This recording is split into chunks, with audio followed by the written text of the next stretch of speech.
Here's Brody Brazil. So let's begin with the 2021 Oakland A's season recap. And there's so many things to talk about, and we'll do that, but I want to begin with the headlines. They obviously got away from their 97 win pace, and they got away from the division title that they captured last season. Now, 60 games in 2020, a bunch of other crazy things going on. Like, that still was an important season to me. That team was very good. They came together.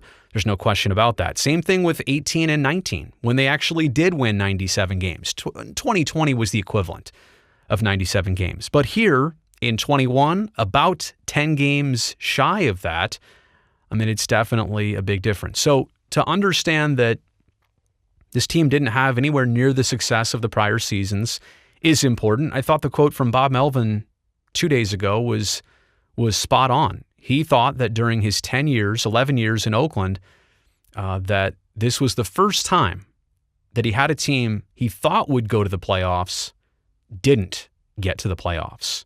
And a couple reasons why, one of them being the streaky nature of this group. I mean, yeah, they were riding the wave, but maybe riding it a little bit too hard sometimes. There were some great highs. There were also some very unfortunate lows, and it really did feel like they couldn't maintain the top of the wave and ride it for a bit before falling off and then coming right back up. So the streaky nature of wins and losses, and I have an example of that, which is going to blow your mind in just a couple minutes. And last but certainly not least, it has nothing to do with the actual baseball on the field this year, but if you're an A's fan, you obviously know of the stadium situation that is developing, clearly at Howard Terminal, as it has been for a couple years, and now the city and county are involved, and there may be some new progress and good things happening on new fronts. I'll talk about that later on, especially with the county of Alameda. But also during this past season, the option and the conversation of Las Vegas also emerged. So all of that, a headline, I mean, no matter how you see it, if you're optimistic or pessimistic or somewhere in between, the stadium situation truly became a thing this year. It had been talked about for many years, but I mean, not to this level of detail and extent. I mean, was really the baseball season where that came to the forefront. So let's talk about things that cost the A's in 2021. Beginning with Trevor Rosenthal, who they acquired last offseason, was supposed to be their closer.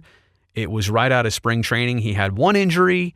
And then about halfway through the year, just when he was starting to return to the Coliseum, we started to see him around June and into July.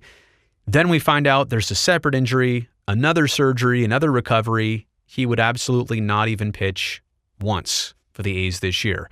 Frustrating enough to take the first injury because it was going to keep him out about 85 to 90% of the season, but there was some hope that at the end you would get a piece that you were banking on the entire time.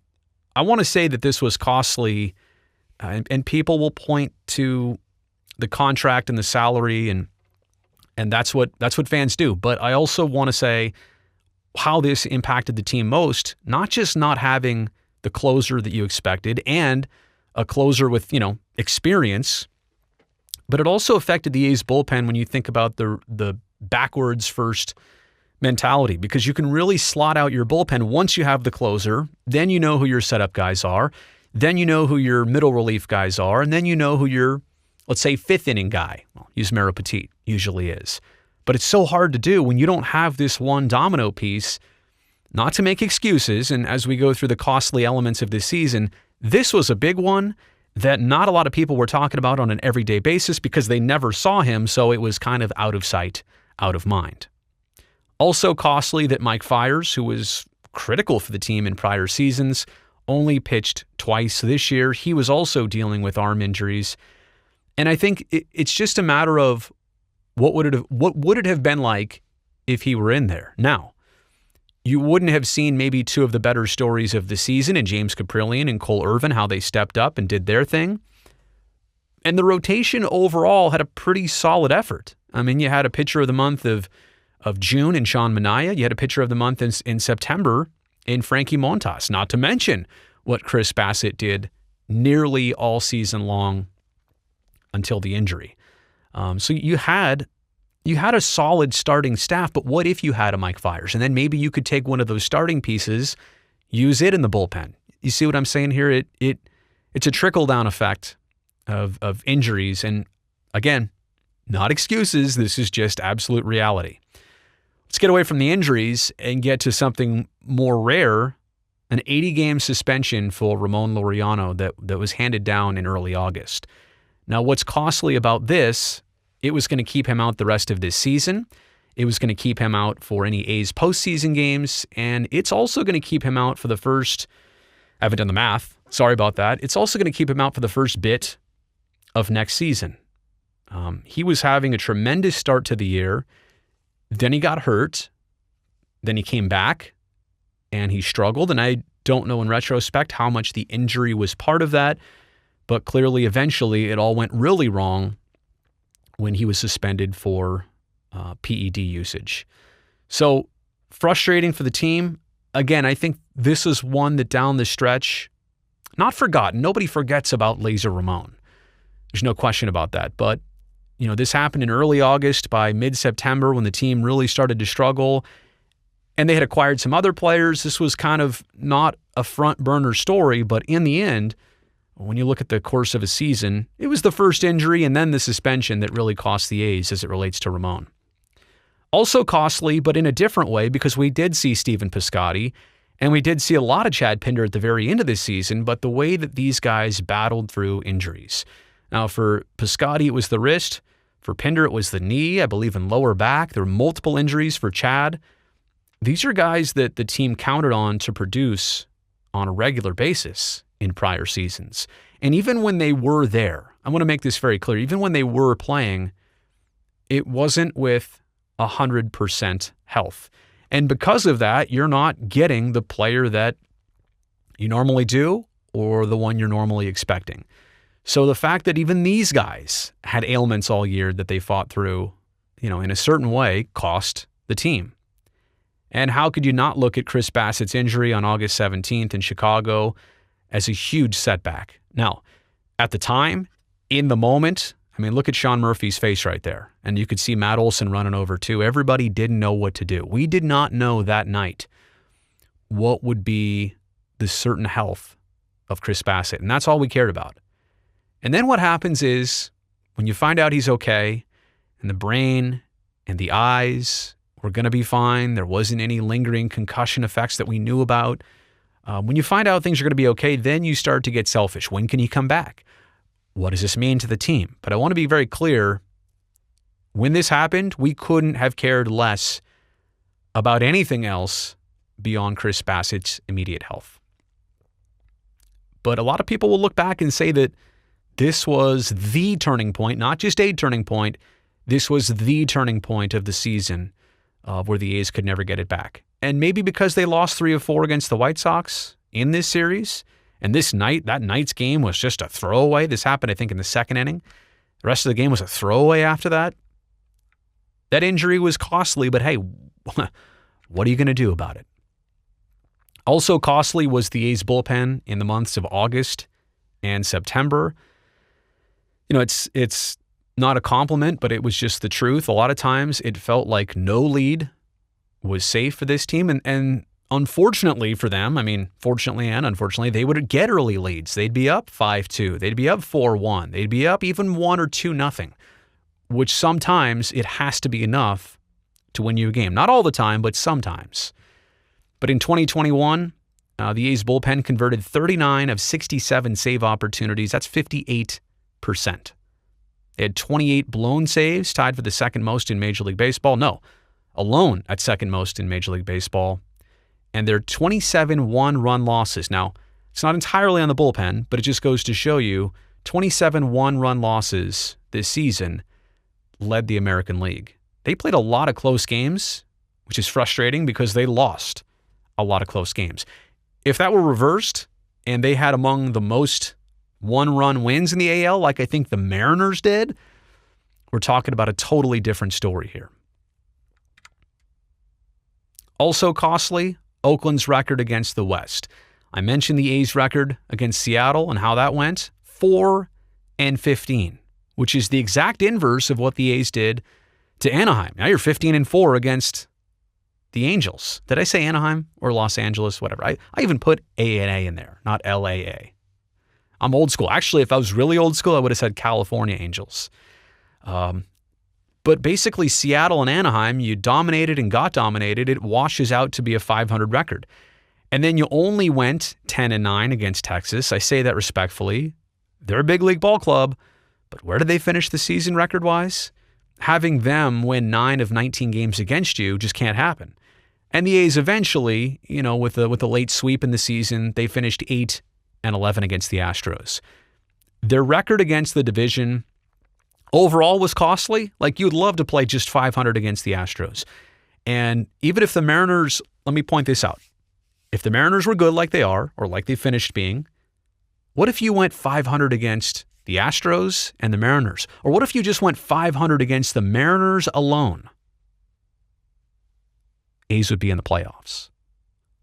So that's kind of a regret and a thing to look back on. Not to mention, what did Seattle end up winning their last dozen games head-to-head against Oakland?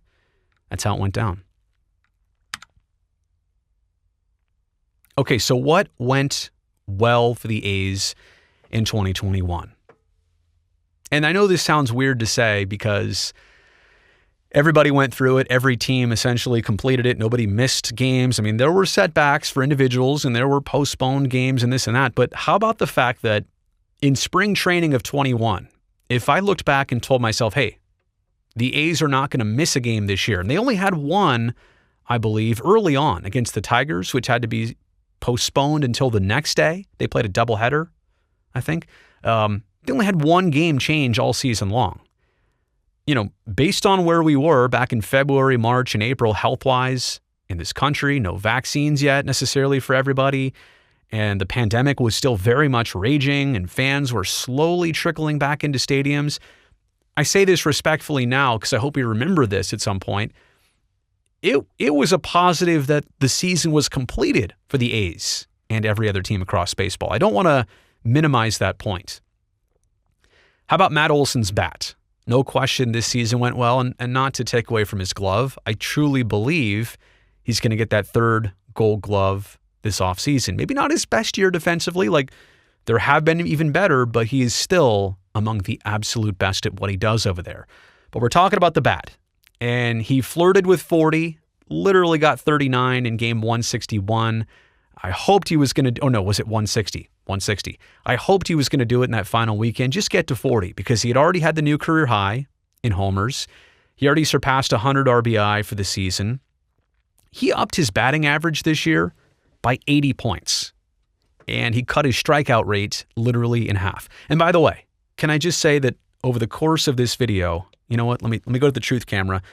It's important to say that I'm not going to overwhelm you with stats. I don't have my notes. I'm pulling all this from the brain right now. There's nothing up on the screen, but I have to tell you that I don't want to make this season review and what went well all about numbers, and I don't want to be, reading from a textbook. I just want to give you the gut instinct impressions from this season. Anyway, Matt Olson's bat clearly took a step forward from 2020. If he can crank out more seasons like what he just did, I think he's going to be really happy with his MLB career. And he's doing, I think the best way to put it, he did in 2021 what everybody knows he's capable of. One of the only guys that didn't change places in the lineup, one of the only regulars this year that didn't change spots in the lineup, was pretty much always the 3-hitter. I think sometimes cleanup, but always the 3-hitter. So let's move on. The trade deadline, that went really well for the Oakland A's. And I think Billy Beane and David Force said the other day, they made the same reference that we had been making for a while. Their best deadline before this was probably Jermaine Dye in the early 2000s. I mean, literally their best deadline in 20 years. Starling Marte, Josh Harrison, Andrew Chafin, Yan Gomes. Those four were not the biggest pieces at the deadline. They were not the big names. You remember where they're like 10? Was it 10 or 12? There was double-digit all-stars that got traded at this year's deadline. I mean, it was a pretty pivotal deadline for all of baseball. And yeah, so the A's don't end up, with the Chris Bryants necessarily. But they got some puzzle pieces that absolutely fit their team perfectly. Now, we don't talk about this a lot because it's not on-field performance, but the front office performance at the deadline truly deserves to be remembered. And I used the reference of like Marte as a great vacation home. You saw the pictures online. You kind of knew, like all of us, I mean, especially me covering the American League all these years in the Oakland A's. I watch baseball. I know who Starling Marte is, but Billy and David also said this the other day. Same thing. They knew who he was, but nobody truly appreciated him until they watched him up close and personal every day with the Oakland A's. Marte stealing bags, getting on base, disrupting pitchers when he was on second. And Harrison, too. I'm sorry to make this all about number 2, but Harrison and Yan Gomes working with the pitching staff. Andrew Chafin, the lefty out of the pen to add solidity. Or is it solidarity? Why would I use a word I'm not sure of? Anyway, those 4 guys, truly unbelievable. But the Marte reference, staying at a vacation house that you saw the pictures, you pretty much knew what you were going to get. You ended up loving the place. And then at a certain point, vacation ends. And nobody gets to live in a vacation house forever. So I do think there is some optimism around potentially keeping Harrison. He was only on a $1 million deal, 1 year, $1 million contract for this past season. That's ridiculous. That's among the best bargains in baseball. I certainly hope the A's can make a competitive offer to keeping him around. And others too, but in terms of affordability, let's throw that out there. Cole Irvin season, I thought, went really well. Maybe started better than it finished and had more ups and downs, more downs than ups than he wanted. But for Cole Irvin to earn a spot in this rotation right out of spring training when they knew Fiers wasn't going to be available, he had a couple really good last starts in spring, if I remember correctly, earned that spot. Had a couple of signature performances early on. Was it the game against the Blue Jays? 8 innings. Shut him out through 8, I want to say. Gave up 2 or 3 hits. Adding a lefty to your rotation. Adding a pitcher. Not a thrower, but adding a pitcher to your rotation. Somebody who should be around next year, is under team control. I thought that was a really good story of the season. And the similar thing can be said. I don't want to sound like a broken record, but I did put these 2 back to back. When James Caprillion joined the team, I believe this was after the Luzardo injury, or somewhere around May is when Caprillion joined the team, but had a couple wins out of the gate, and a guy who had been injured for several seasons. I mean, Cap came over in the Sonny Gray trade, right, to the Yankees. Like, Sonny Gray is long gone from the Yankees, and Caprillion had been in the organization for a while, was still hurt, was dealing with multiple different things. For him to have this debut, for him to latch and last all season long, and I think the same can be said about Irvin, that's what made this season for them so special. The fact that they were reliable, they were every turn contributors to the rotation. If I could say something about both these guys, but specifically Caprillion, it's a catch-22. One of the things I admired most about his work was how he battled through traffic, how he battled through jams that unfortunately he got himself into, but he got himself out of so many of these. The point being that next year when he wants to take next steps, and this isn't a secret to anybody, if he could limit the amount of damage and trouble and hard innings that he has to pitch, that should extend him over the course of a season a lot better. He ended this year by throwing out of the bullpen. I think the team looked at him and knew that the 170-something innings he threw was a lot for him. It's more than he'd ever thrown in his life. But I don't want to diminish how good of a season he had by that. I want the focus to be Irvin and Caprillion as 2 things that went really well that, as for spring training, I'm not sure everybody saw coming. This also went pretty well, too. Jed Lowry of the New York Metropolitans for the prior 2 seasons. What did he play in, like 8 games? He had something like 9 at-bats between 2019 and 2020. And comes back here, hitting doubles like he didn't miss a beat, switch hitting, playing a lot of second base in the first half of the year. It's unfortunate down the stretch that the injuries caught up with him. For a while, he was only DHing. And then for a while after that, he couldn't even be in the lineup. But the fountain of youth aspect for him. And what was this, his third tour of duty with the Oakland A's? Just a pretty magical story that a guy who was on the shelf that long and on the shelf that hard for 2 years comes to the Oakland A's and looks like the 2015 version of himself. Good teammate, professional. It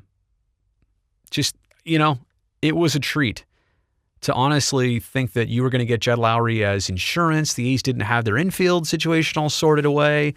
Had a prior track record with him. They took a chance on Jed. Jed absolutely delivered. For a while there in the middle of summer, this guy was barreling up baseballs like nobody's business. This is a pure hitter right here to the highest degree.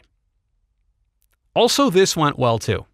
And I know a lot of people will look back and their first impression of Elvis Andrus was not the best with the Oakland A's. First couple weeks and months, but really probably 5-6 weeks of the season, they were rough on him. Batting well below 200. Defensively was fine, but quickly went down in the lineup to the point where he was all of a sudden hitting ninth. What's crazy about that, though, is when he turned things around, Bob Melvin kept him there, and it rewarded the team quite well. He was actually one of their most consistent hitters in the second half of the season. And I'm not talking about power like the A's typically, display, but his ability to get hits, find gaps, get balls through the infield. I thought he was very sure-handed at shortstop. The injury that he suffered in the final home series of the season, so frustrating. Rounding third base, broke his left fibula, also had some issues with a high ankle sprain, has already underwent surgery. They're saying that he should be on target for 2022, and that's the other thing. A lot of people think that, and I was victim of this too, I was guilty of this too, is, he was traded from the Rangers, and people thought, well, that's a contract year for him. No. He's under contract next season with the Oakland A's too. So having your shortstop at least settled for one more year, and I can hear people saying this already, comparing and contrasting him to Marcus Semien, and obviously we know what Marcus did with the Blue Jays this year, had a career best season, had a phenomenal season. I'm not here to make the Marcus and Elvis comparison. I'm really not. I do not want to judge Elvis directly against a different individual. I want to judge him based on what he was up against, what the A's were up against if they didn't get him, and how he performed over the course of a season. He did not let the bad start weigh him down the rest of the way. Good leader. Teammates seem to absolutely love him. I gauge a lot of things on what Bob Melvin says about players, and they were glowing at the end of the year. And we saw the last week of baseball without him. And quite honestly, it did not look the same. I could not have imagined this past A's season without the shortstop Elvis Andrus.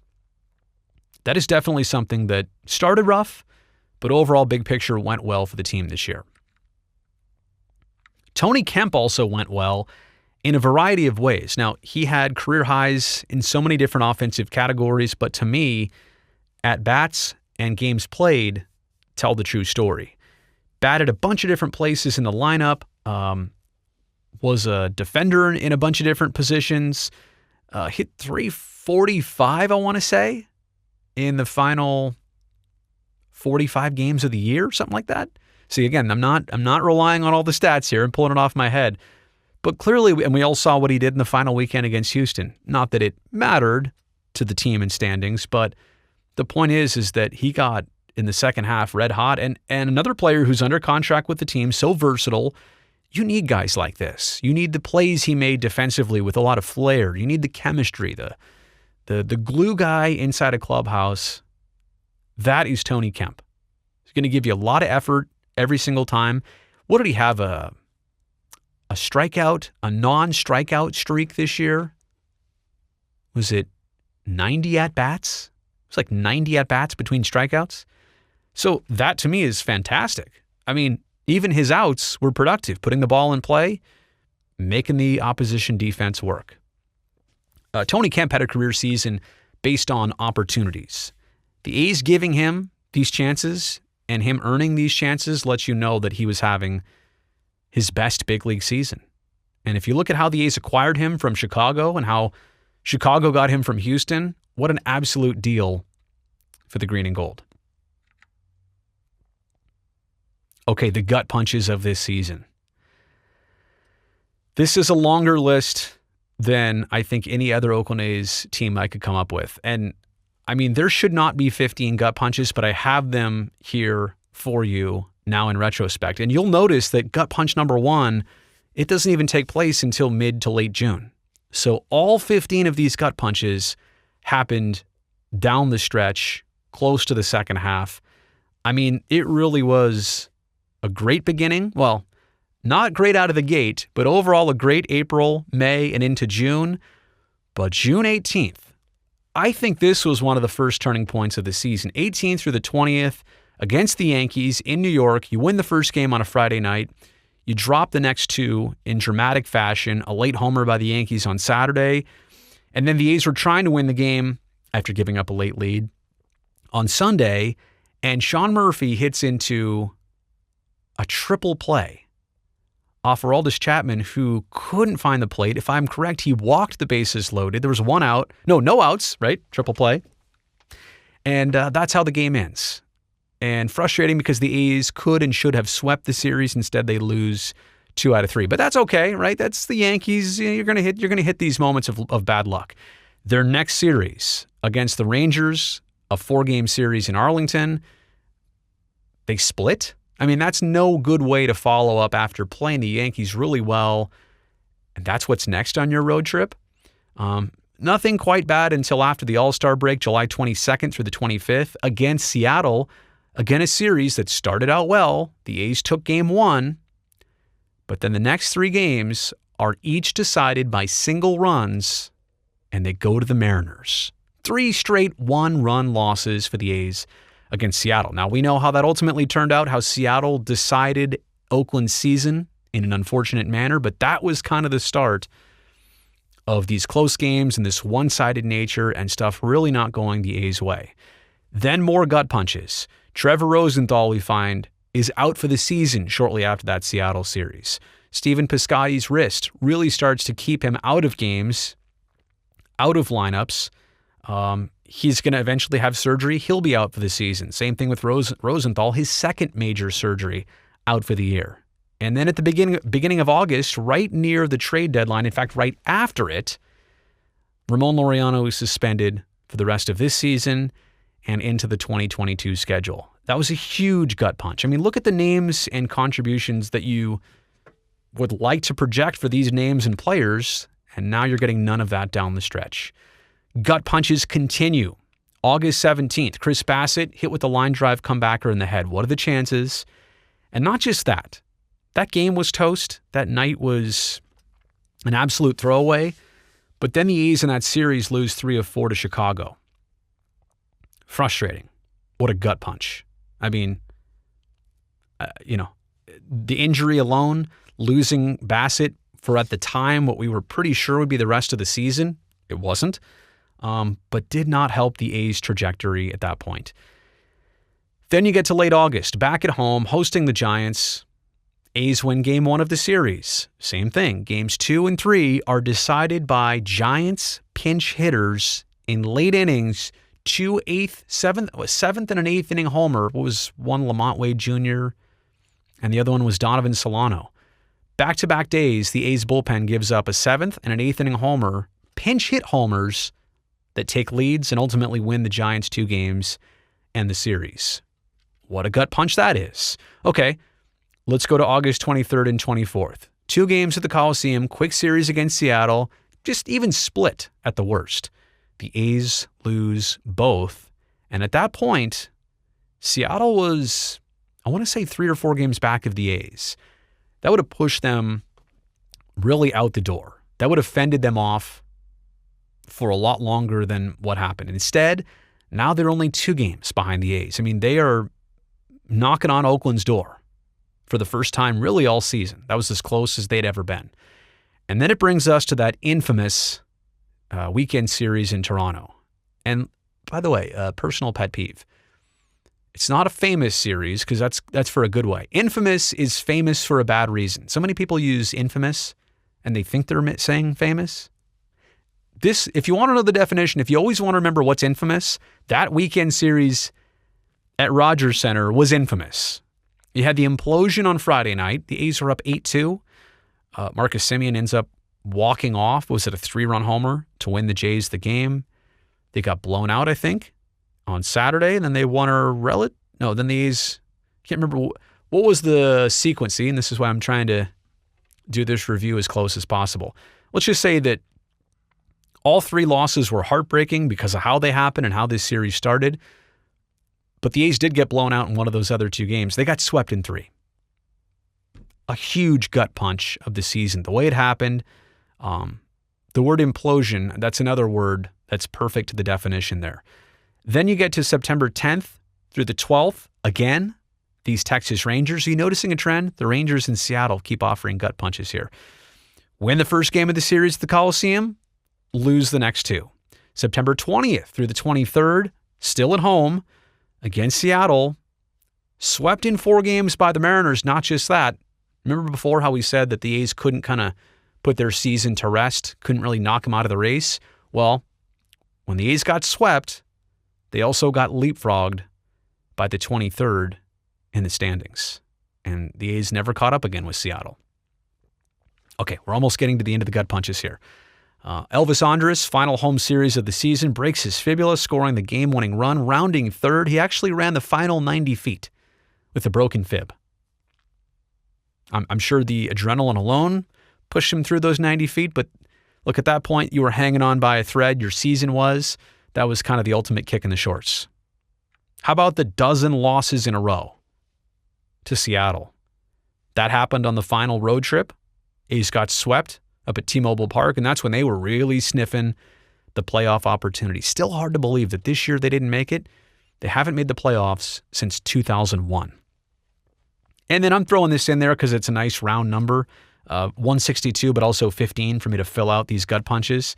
Getting walked off on, even in the last game of the year, that didn't mean a single thing. And Chris Davis hits the homer in the top of the 9th to tie it at 6. And then the Astros literally win in the bottom of the 9th in a walk-off. It was a microcosm of an A's season that had a lot of highs and lows, don't get me wrong. I mean, had some good highs too. It had some tremendous lows, as you can see here with all of these gut punches. All right. The streaky nature of the Oakland A's. Now, these are just a couple examples here. They lost their first 7 of 8 games at the beginning of the season. Houston, the Dodgers, and then Houston just trounced them. And I don't mean, losing by 1. The A's were losing by 6, 7, and 8 on a regular basis. They were giving up double digits to the Astros and Dodgers a lot in that first week and a half. We tried to figure out who they were. But literally the next day, from April 8th to April 9th, they get their first win, then they lose one, and then, starting in Houston, April 9th, they go on a 13-game win streak, which I believe was tied for the longest in all of Major League Baseball through the course of this season. No team won 14 this year, but the A's won 13 in a row. They also had 2 7-game win streaks from June 18th, 11th through the 18th, and August 4th through the 12th. Right after the trade deadline, again, that's when we thought there was a turn for the good. But there's also this about the streaky nature. This one, to me, is just a blowaway. I mean, look at talk about consecutive streaks here from September 3rd to the 29th. This is a 25-game stretch, which only excludes, I think, the final 3 games of the season. They lost 4, won 3, lost 3, won 5, lost 4, won 3, lost 3. Hang on to your surfboards when you ride that wave. I mean, you do like to see a 3-game, a 5-game, and a 3-game win streak. You like to see those, no doubt. But the losses in between can only be 1 or 2. You can't have a 3 or 4-game losing streak or multiple ones of those in between there. And honestly, this is one of the biggest differences and the huge talking points of this A's season. Okay, we're getting close to the end here. What comes next for this group? And I've put up the list of free agents for 2022. Diekman and Chafin have respective options in their contract. I want to say Diekman's is a club option. Chafin might be a mutual option. But who do the A's keep? Who can they keep? Who are they interested in? I mean, Mark Canha's name pops out to me as somebody for a lot of different reasons that you'd want to keep. What he means to the team, the versatility he offers you. Was a leadoff guy this year. He's probably stepped out of his comfort zone to take on that role. He did quite well with it in the first half. We talked about him as a potential all-star this year. I thought he was in that conversation at the least. Struggled with it maybe in the second half. He also had a hip injury that wasn't talked about very much. But in terms of who to keep and where to start, I mean, that's definitely on the list.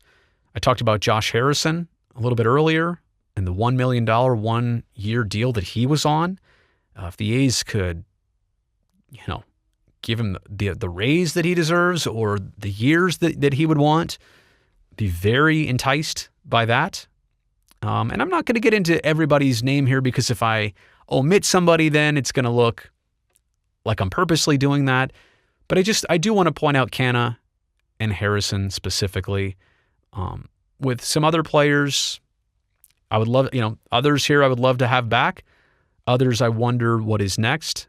But the overall theme of this for the A's is what kind of offseason is this? Are we talking major overhaul here? Or are we talking retooling and complementing the existing group? We're going to find that out pretty quick. There's also some other auxiliary factors which I think are going to play into this offseason.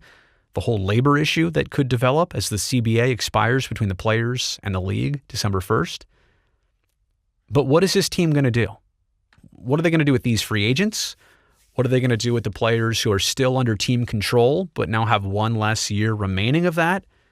There is a conversation surrounding this team that they make playoff pushes in 3-year spans. Well, 18, 19, and 20, I hate to say it, was a 3-year span. 21, they're out.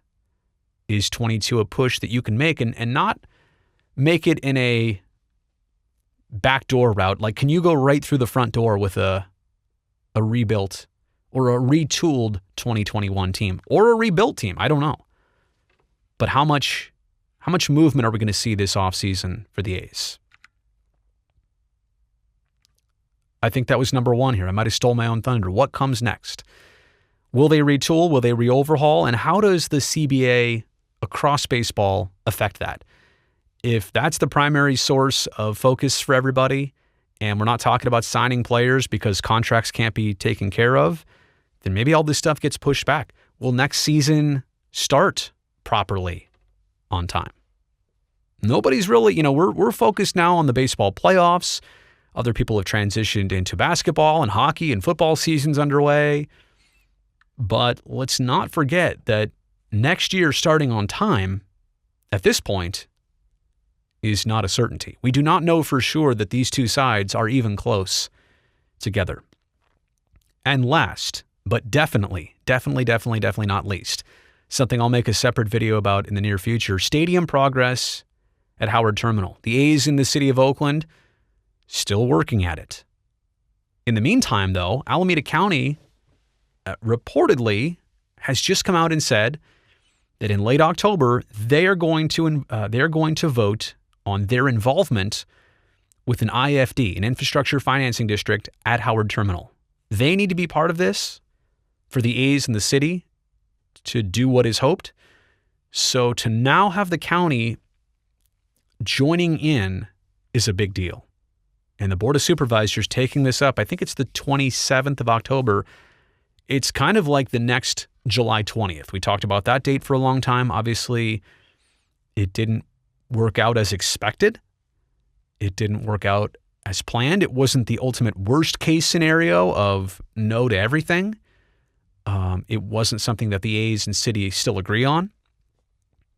But stadium progress at Howard Terminal this offseason remains to be what I think is one of the absolute biggest topics for the Oakland A's. I mean, you think about in 20 years from right now, in 2041, Are we going to remember what the A's did this offseason for their team? Or are we going to remember that this is the offseason that truly brought Howard Terminal Ballpark so that they could stay for this generation and many more? Kind of gives you important perspective there. So all of those things, these are my top 3 things that I'm focusing on right here for this A's offseason. And that does it. The 2021 season recap. Hope you guys enjoyed that.